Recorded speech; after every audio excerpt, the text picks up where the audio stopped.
Welcome back to Is Anything Real in Paid Advertising, the show where we unpack what's real and what's just noise in today's marketing mayhem. I'm your host, Adam W. Barney, paid ads skeptic, agency growth strategist, and energy coach for leaders who are sick of the hype.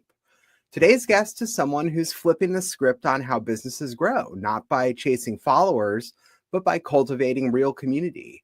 Yurii Lazaruk is a community strategist and builder who's calling out the myth that a big audience equals connection.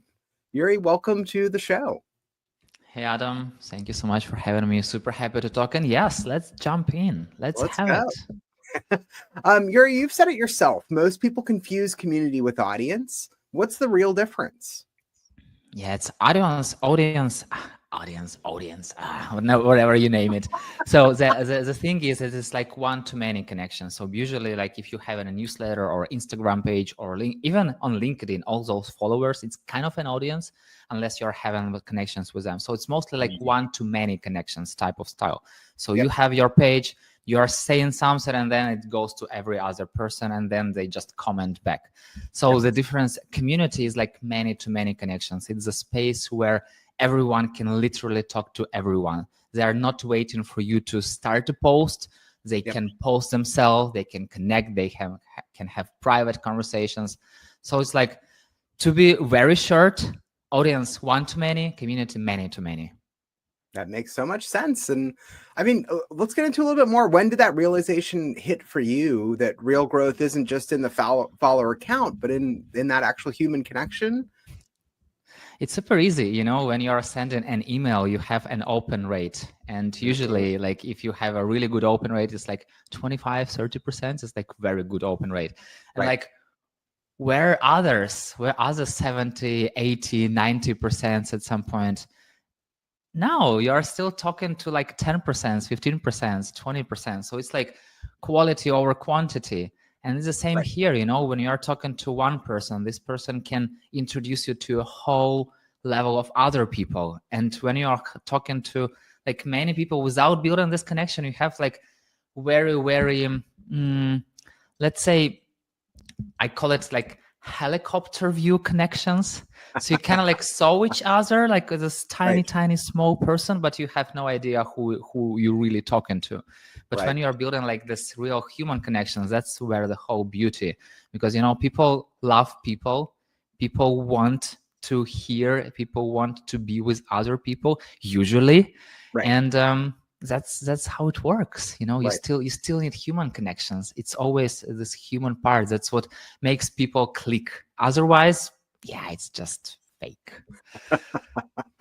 And we're all real humans still who all run, you know, every business owner is still run by a human these days, even with the impact of where things are going in this world.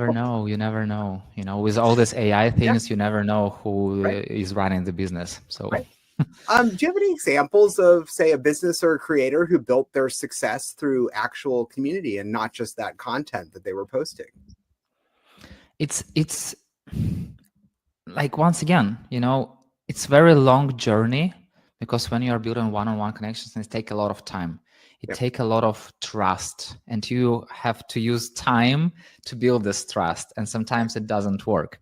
And, you know, it's so much like coming back to this audience with community, it's so much easier just to shut out something and like let people come to you and like kind of like hear you than really explaining it into one-on-one. And about currently, I hear a lot that influencers are building their communities. I still, yes, those are communities, but I call them fandom, you know? So it's like, usually there is like this one person, and even though people are still talking to each other, they are in this community for specifically this one person. And this person has to be really, really good connector to switch focus from themselves to people connecting with each other. I went through at least one fandom in my practice. So it was like, I was building this Sales Hero. It's a community for sales experts in Ukraine. And it started with one huge entrepreneur like who just, okay, I will just create a Telegram chat And and then you can everyone can join it. you don't have to respect an NDA if you want to name drop anybody. You can go for that here as well. Yeah, it's totally good. So and I don't know if anyone know this person outside of Ukraine. So it's like it was a big person in Ukraine, and Sure. everyone wanted a piece of this person. So they joined community because of this person, and then this person went from business to politics, and of course they doesn't care about the community itself. And it took me 2 or 3 years to switch attention from this person to really sales theme, because even though this person was talking mostly about sales and marketing tactics, Right. everyone in the community came there to get a piece of them. You know, they wanted to be visible, they wanted to exchange messages with this person, so they just wanted to be seen by this person. And then when this person was out, it took like a lot of time to really make it work in a way that we are here not because one person, but because of sales. Right. So yeah, you have to be really careful if you are an amazing, influencer. I mean, you have to, Yurii, you have to think about that when you make that big shift, though, right? You can't just do it without thinking about. You have to almost rebuild the audience, and there's probably some overlap, but there's work to position yourself and then almost start from zero, I would imagine. You are totally right. So we had like, I don't know, 5,000 people or something like that in the community when that person was inside. Then it dropped to like 2,000, and then we started to grow back to 3,000-4,000. So it was definitely declined because people, this person is not here. Why should I waste my time? And there are also a big part of people who went there not because of this person, but partly because of this person, but also because they were really interested in the topic and they stayed. And they kind of like were this like old school members, you know, who kind of like remember the old times and like still come in with the new times. And now if people are joining, they don't even know who was the creator of the community. They think that this community was forever and it existed just to tell people about sales, but it's not. So interesting. So, you know, what's one of the big myths, or rather one of the big myths out there is that you can't measure community. And I know you disagree. How do you track its impact? You know, it's so fun. I run a podcast called Community ROI, where I talk to senior community experts, and sometimes even try to talk to founders who are using communities about like what is measurable, like how can you connect community goals with business goals. And like 3 years ago, I also thought it's all a sense of belonging. You can't measure, you have to feel it. If you can't feel it, it's your problem. But you can really measure it, you know, like community can help with customer support, community can help with product adoption, community can help with marketing, with sales. For example, there are many different metrics, but let's start with customer support. The level of answers to customers' tickets, because people in the community, they are helping each other, and you are saving money on customer support because your customer support has less work. Secondly, if we're talking about product, you are creating some features, you think about it might help our people, but you have no idea what will really help them. And that's exactly why you go and ask community. You ask them about like, what do you really need, and build it and ship it. And then you also like beta test it with your community members. And it also saves you a lot of money in shipping exactly what people need and not making mistakes. It also saves you money on testing. Then if you're talking about marketing, it's like UGC, user-generated content. If people love what you are doing, if people understand that they are heard and trusted, they will create you so much content. They will be like such huge ambassadors for your brand that it will like work better than any type of marketing. I call it word of mouth marketing. And I feel like it's the best thing that works, you know, because you can do like hundreds of advertisements, but if your friend will tell you try something else, most likely you will try something else. And talking about sales, you know, there is this marketing qualified leads, yes, but also there is community qualified leads. because community teams, they are talking to people inside community, and they know the challenges of people. They know what are the pain points. They know when person is ready to get to another tier in your product, or when they're ready to switch from being free customer to a paid customer. And they approach it. The community is also like sales experts, but they are selling not in a way that go buy it, like here are the benefits, blah, blah, blah. But they are helping people to understand how the product will help them. You know, they're kind of like this good sales. So they start with needs, they start with challenges and problems, and they help people. And afterwards, yes, of course, they can give a link to a product, or they can just move community qualified leads to your sales team, and then they work it out. It's just a small part of what exactly community can do. And, you know, if it's done right, it's a superpower. It's a superpower for every business. So, and I'm so sad that not that many businesses know about it. Well, that's the work that you're doing, right? You know, that's incredibly powerful work. One aspect of it that you kind of touched on, I'm curious, how do brands, from your perspective, how can they co-create with their communities, drive that user generation side of it, which isn't like the old school UGC idea. It's more about being active members of the community who are bringing more value to it. And, you know, at the end of the day, it's all about helping each other. And usually people love helping others, and they don't even expect anything in return. There are a lot of psychology studies when people are helping others, they are just happy because of doing this. And if you know how to first of all tame this power and put it in the right direction, then people will be happy by helping other people, and they will be happy by helping you. And if they love your product, they'll be happy that your product is growing, because they also will be growing with you. They will do something better. They will meet friends. You know, it's one of the communities that I ran, but it was like not around brand. It was like a expert community. I have this story when two people came to community meetups and they get married at some point. So you can even meet your significant one, you know, in the community. So it's like communities were with us like from the beginning of humanity, and nothing changed. Right now, it's like this new thing, but it's like very, very old thing.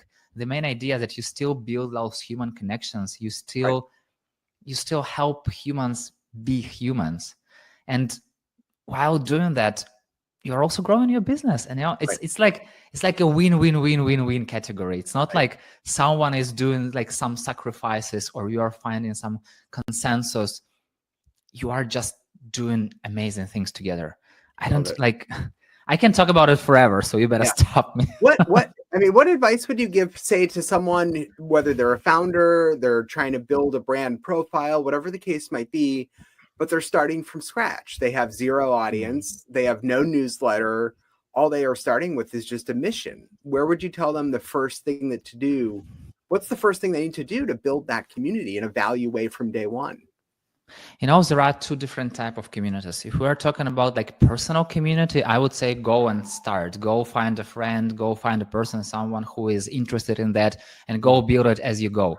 That's how usually people create in communities around some significant topics when they are dealing with some personal challenges or stuff. But if you are building a community around the brand, around the company, right? I'm thinking more of a you business need audience. Sense. You need audience. Like community won't solve you all your marketing product problems from day one. It will in the future, but it will take a long time. I usually compare community building with marketing as SEO and paid ads. So you still need SEO to organically grow your visitors.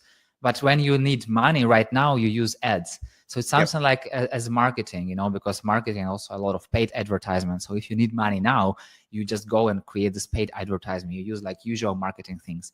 If you have additional time, if you already have audience, because first of all, you need to convert. If you have like 1 million people audience, it doesn't mean that you will have 1 million people community. You will have 1,000 people, like 100 people communities, like really small conversion rate. And you have to be aware of that. So start with building an audience and then go to the community. And community, it's a long-term process. You know, you can't expect that overnight your business will grow like many times, because building relationships takes time. And you have to make it right. You know, start with why. Like, why do you need community? If you think that you need community because it's a buzzword and everyone is talking about community, but your community is just another social media channel where you are building another audience, it won't work. You have to be ready to build connections. You have to have at least one community manager, at least one person whose task will be to help people meet each other and to help people meet your brand and meet your company and get connected. Because otherwise, if you will create another community, like one more channel on community platform and call it community, and then you will just post product updates, it won't work. No one's going to engage with that. There's no one who will engage with that, right? So, and that all gets into this shift that we're seeing from Web 2.0 platforms to more intentional kind of relationship-based platforms like Slack, Patreon, whatever the case might be. And with those communities, intentionality plays so much in how a community can thrive. And you've touched on a little bit of that. But let's also tie it back. I know we've also connected about this loneliness epidemic around the world and how people are craving connection. I think we can understand a little bit of how community strategy taps into solving for that. But say, look, a year in the future, 2 years in the future, how do you see that evolving with the nature of moving to those more intentional relationship-based platforms? You know, there are people who are telling that AI will take our jobs and AI will make people disconnected. And I'm kind of happy about it. I mean, in a way that it means that community will grow because you still need those human connections. And even though I heard there is this product when you can have an AI partner who will like talk to you and send you messages, it's like crazy.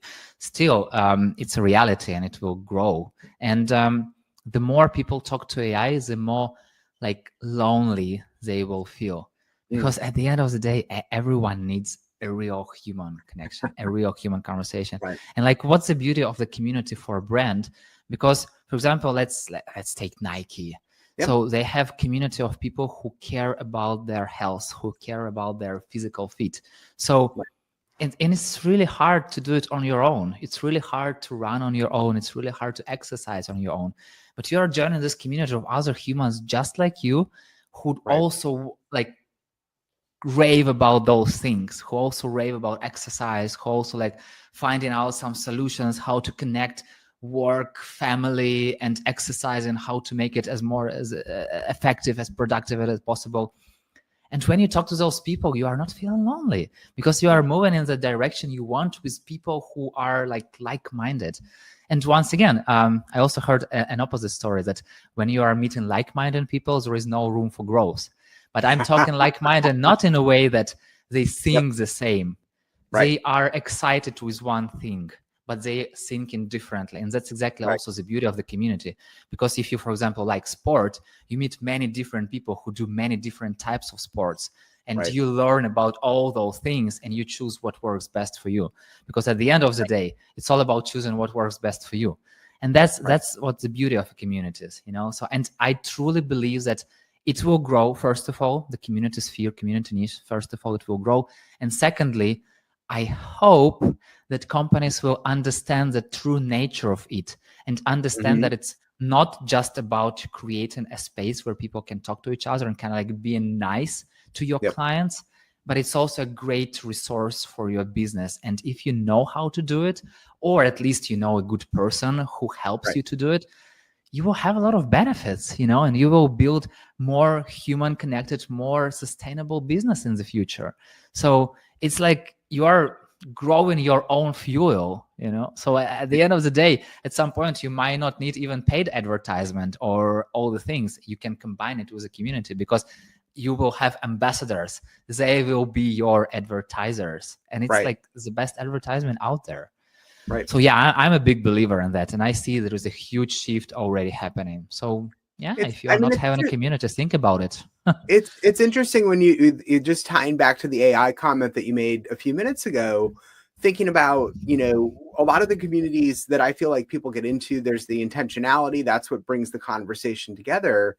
But there's a delicate balance between being an echo chamber and having diverse perspectives, right? That we get into an AI specifically when you're just talking to an AI bot or an AI agent rather, that's just a deeper echo chamber that echoes back and reflects yourself. So how do we, as community people who care about community and growing it, how do we work on that end of making sure that we toe that line between that delicate balance of being an echo chamber versus providing diverse perspectives? Because what you were saying at the end of what you just finished, you can get product feedback, you can get understanding from that community. If people feel trusted and valued within it, they bring their opinions to the forefront and help you evolve. But that, you could have people who just say, I love everything that you're posting, and they don't really engage, right? So I know one. I'm a member of one of the communities that I call fandom. When the person is just posting, I love everything that you are doing. Yeah, it's not moving the needle anywhere. You still have to sit some conversations. You still have to ask questions. You still have to start those conversations yourself as a community manager or as a community person. You need to let people think deeper than on the surface. Yes, they may love everything, they may like everything, but you're gonna, what exactly did you like? Why did you like that? What do you want to learn more? Like, it's all about questioning. It's all about asking questions, first of all. And secondly, I recently read this amazing book, Think Again, by Adam Grant. And it's like, you have to learn how to think again. You have to understand that it's like the world, your life, it's not just a straight line. It's like going up and down. And it's like, sometimes you don't even know what will happen next. Like, nobody really knows what will happen next. That's the beauty of life. And you have to be able to relearn and sometimes even unlearn what you've learned and try something new. And I'm not telling that something new will be better than something old, but you need to be open-minded. And I truly believe that a community manager or the person who is building this community, they have to be open-minded themselves, kind of like lead by example. Because if you want to be on the spotlight, if you want everyone to love you, it will be very hard for you to build a community.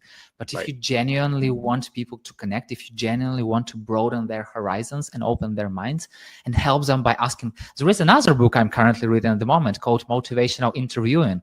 And it's like, it's amazing. That's how you can people to motivate to change in a better way. How, like, by asking questions, not by telling them what to do, but kind of like by opening what they have on their mind. And it's like, there is a whole movement, there is a whole psychology behind it. And it's not that simple. I can tell you all the secrets in a few minutes, but you have to be able to think again. And you have to maintain that in practice also, right? You can't lose sight of that. It's critically important. You always have to question everything, like, I mean, like, you can become crazy if you question everything, but still, like, have a healthy part of questioning. Right. We'll have to get into a follow-up episode that gets into how you can balance the burnout of managing a community. Also, there's probably a deeper conversation we could get into there, Yurii, because that can be a very challenging place to be in the middle of. Yeah, very small thing that every community person has to have. You don't have to take things personally. That's like number one rule. Don't take things personally. Because if you take things personally, it just won't work. Sometimes people can be mean. Like, I can tell you, people can have bad days. And it's not because of you, but it's just because they had a bad day. And you have to distinguish, like, where is your job and where is their job? Like, where you are genuinely trying to help them. And if they are unhappy at some point with the product, with not you, for example, you need to identify this and still keep this curious, calm, confident approach and still talking to people. I had so many situations when I was working with brands and people didn't love something and they told me, like, oh my God, you are scammers. You are like shitty company. I will never work with you. I will sue you. And then I sent them like few emails and like on the fourth or fifth email, like, oh man, I'm so sorry I've acted like that. I just had a bad day, blah, blah, blah. Thank you so much for your explanation, etc. You still have to be calm and not take things personally. Right. I love that. Yurii, this was a total perspective reset on what growth really looks like in terms of community. It's not about just more noise, but about more meaning. Where can folks learn more about you and connect directly? Yeah, it's LinkedIn. It's my go-to platform. So please go there. And also, if you'd like to learn more about community for business, there is Community ROI podcast on Spotify, on YouTube, and you can go find it. It's not that hard. Beautiful. I hope. Beautiful. And then just quickly, to wrap up for the founder out there who's still stuck refreshing their follower count, what's your one real talk piece of advice? It's so hard. Yeah, are you talking about community part or overall? I mean, just let's take LinkedIn as the example, because you just mentioned that's where people can find you. How do we sit there and get away from just saying, oh, I'm almost at 5,000 followers or whatever that number that we have in front of us is? What's your one quick advice for them to get out of that mindset and shift towards something that actually values that more fully? Talk to people. For me, the best metrics is when you are making a post and you have 5,000 followers and you have 1 like. So first of all, it's not the full picture. You might have 100 people read the post and didn't tell you anything. And you will even see that 10 of those people will tell you something like 3 months later. That's how LinkedIn works. But also you have to be vocal. You have to connect with people on a personal. If we're talking about LinkedIn, just posting is not enough. Engage with people with comments, talk to them, send them personal messages. It's all about human connections. Yes, it will take you a long time, but if you will start and just have 1 conversation a day, in a year, you will have 365 conversations. Ooh. And I tell you, it will amplify. It will have such a huge ripple effect that you can't even imagine. Also, that's where the power of the small atomic steps. Just do 1 small step in the right direction, and you'll be surprised where you are in some time. And taking 1 step is so critical in anything that we do, anything we build, but especially in terms of building that authentic, genuine community of people who support us and champion us. Yeah, totally. So go just make 1 small step. Awesome. All right. Well, Yurii, thank you. Thanks for joining us today. And thanks for tuning into Is Anything Real in Paid Advertising, the show where we find the signal behind the noise. I'm Adam W. Barney. Subscribe, leave a review, and check the show notes for links to Yurii and his work below. Thank you very much. Thank you, Yurii.